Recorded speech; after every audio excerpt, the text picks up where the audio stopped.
Hey everyone, I'm going to walk you through my unit plan that I'm creating for our class right now. This is a 5-day unit plan for my third grade classes that I see for dribbling. So we're going to be in a basketball unit, and for these 5 days we're going to be just working on dribbling. Now I only see my students in third grade and in every class about one time per week, and I only see them for about 45 days. So this one dribbling unit, even though it is 5 days, it's going to take about a month and a half to get, or 5 weeks, so a little over a month to be able to get through. So I'm going to walk you through this a little bit, give you an overview. Hopefully you guys have a really good perception and idea of what I'm going to be working on in this unit.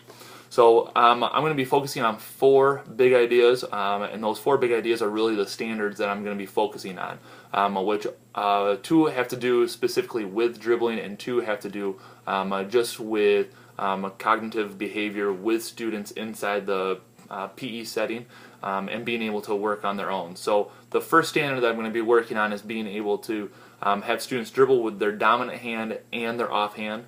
The second big idea, or the standard that I'm going to be focusing on, is dribbling while walking and jogging. And on the last 2, the third one, basketball, is a fun physical activity, helping students to understand that. And the fourth big idea and standard will be students will be able to work independently on their own.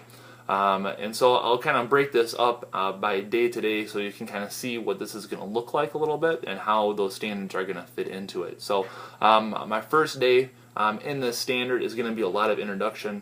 We're going to introduce why this is a unit that we do, helping students understand that the basketball skills that we're going to work on in PE class are going to help them if they play in a rec league, like in a YMCA league, or if they're have a church league that they play in. A couple of our students do this, and this is a great way for them to get a little bit better at dribbling so that they can have fun with that opportunity that they have outside of class. We also have a lot of students who love to play basketball during recess, so being able to make that opportunity a little bit more enjoyable rather than getting into arguments about whether they traveled or double dribbled or anything like that. And it just helps them to learn the game so that not only in 3rd grade, 4th grade, or 5th grade, but when they get into 6th grade and they can be on a middle school team at our school, they're able to jump into that team right away and have some background knowledge so that they don't feel left out right away or feel like they can't go out for the team at all because they don't have these skills. And so it's going to be the introduction of the skills. I'm also going to spend a lot of time the first day just working on unit procedures. Everything from where they need to be sitting. I have assigned spots that they come and sit in, to every day how are they going to get up and get the ball and get back to their seat. So being able to release squads one by one, grab a ball, go back to your seat, sit down, and I like to say they need to be crisscross, which makes a nest in their lap, and then they're going to take the ball and put it in the nest. And so if the ball's in the nest, it doesn't move. And talking about making sure that when the teacher's talking, when I'm talking, or if I have a substitute in there, the ball stays in the nest. It's not up, it's not moving, especially if it's an egg. Eggs don't fly, so they stay in the nest. Eggs don't roll, so they stay in the nest. And talking a little bit about if it does happen, then they need to go put their ball back on the rack, go back and sit down.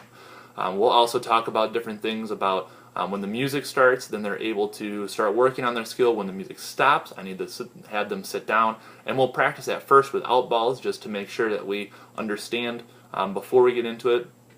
And then we'll practice with the basketballs after that, just doing some different things with the basketballs.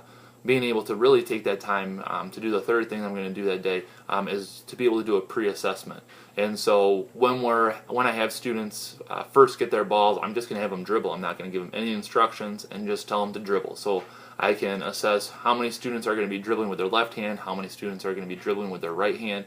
They usually automatically go right away to their dominant hand, and so I know for day 2 who's going to be using their left hand for their dominant hand and who's going to be using their right hand for their dominant hand, which helps me out a lot so that I'm not going around and asking them back and forth, which hand do you use, which hand do you write with, which hand's your easy hand, which hand's your hard hand. It helps me do a lot of that, and it helps me to figure out where we are and what type of differentiation I'm going to need to bring in throughout the unit, whether it's students who are a little bit behind the standards where we want them to be, or students who, I know I have a couple students who are going to be way ahead of the standard, and how I can help challenge them as we're continuing to just work on our standards that we're going to be working on for these 5 days.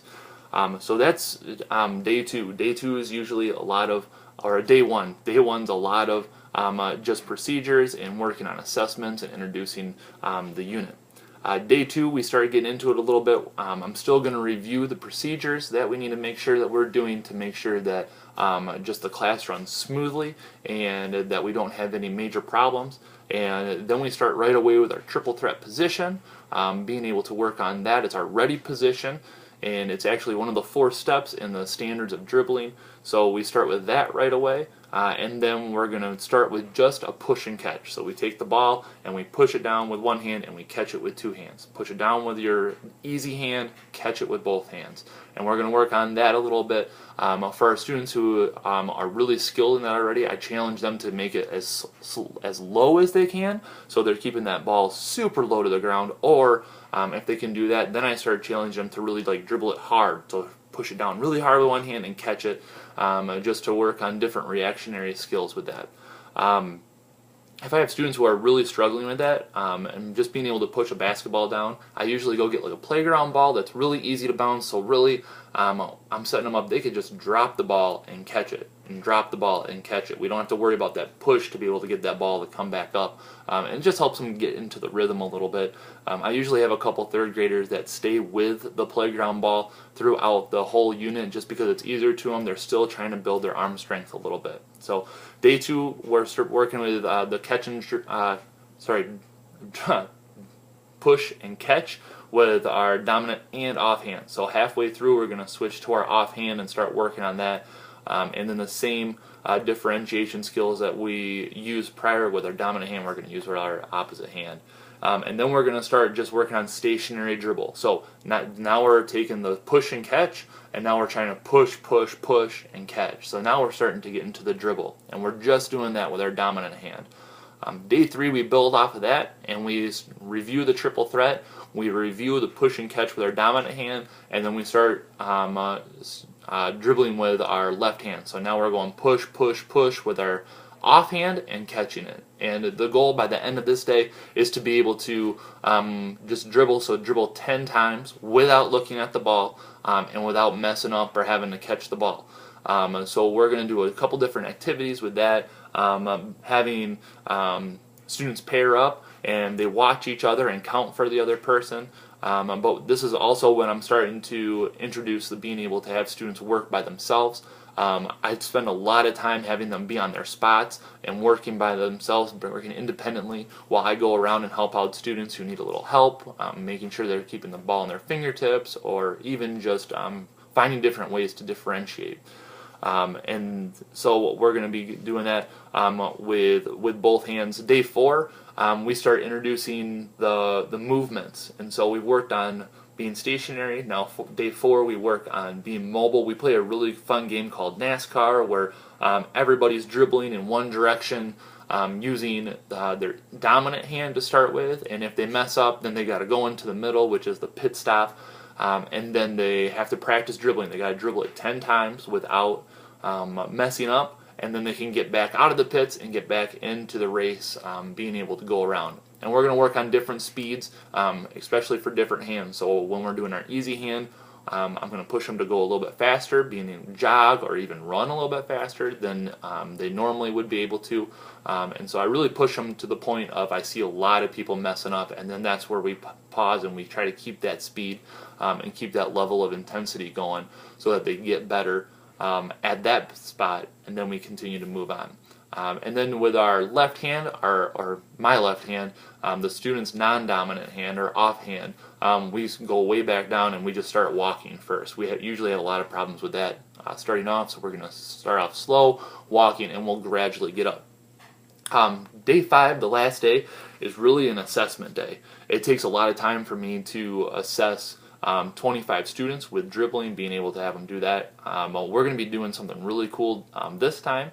That we're going to be using an online program where the students can videotape themselves, and so trying to work in that working independently side of things. So it's a really cool thing that I found out called Flipgrid, and I can create an assignment for them. They go on it and they create a 1.5 minute video of them dribbling. And so they'll have to show me that they can dribble 10 times with their right hand without messing up, and they can dribble 10 times with their left hand without messing up, all using the Chromebooks that we have that have little video cameras on them.